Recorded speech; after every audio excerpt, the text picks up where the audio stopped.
ஒரு அமைதியான இரவில் கருமை கலந்த ஊதா வானத்தில் முழு நிலா பெருமையாக பிரகாசித்தான். என்னை பாருங்கள், நான் பெரியவன், பிரகாசமானவன், இந்த இரவின் ராஜா. நான் இருக்கும்போது உங்களைப் போல சின்ன நட்சத்திரங்களை யாரும் கவனிக்கவே மாட்டார்கள் என்று நிலா பெருமையாக சொன்னான். சின்ன நட்சத்திரங்கள் சோகமாக அமைதியாக இருந்தன. அப்போது திடீரென ஒரு பெரிய கரும்படர்ந்த மேகம் வானத்தில் வந்து நிலாவை முழுவதும் மூடிவிட்டது. கீழே உள்ள உலகம் முழுவதும் இருள் சூழ்ந்தது. நிலா எவ்வளவு முயன்றாலும் ஒளி வீச முடியவில்லை. அவன் தனிமையாகவும் பயமாகவும் உணர்ந்தான். அப்போது ஒரு சின்ன நட்சத்திரம் மெதுவாக, "கவலைப்படாதே நண்பா" என்று சொன்னது.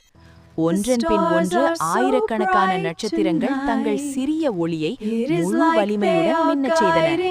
அவற்றின் ஒளி சேர்ந்து இருளை மெதுவாக ஒளிரச் செய்தது. மேகம் விலகியபோது நிலா தலையை குனிந்து, "மன்னிக்கவும், நான் பெரியவன் என்றாலும் உங்களில்லாமல் இந்த இரவு வெறுமையாகிவிடும். நான் முடியாதபோது உங்கள் சிறிய ஒளியே உலகை பிரகாசமாக வைத்தது" என்றான். அப்படியே நிலா உணர்ந்தான், யாரும் சிறியவர்கள் அல்ல. உண்மையான வலிமை ஒன்றிணைந்தால்தான் பிரகாசிக்கும்.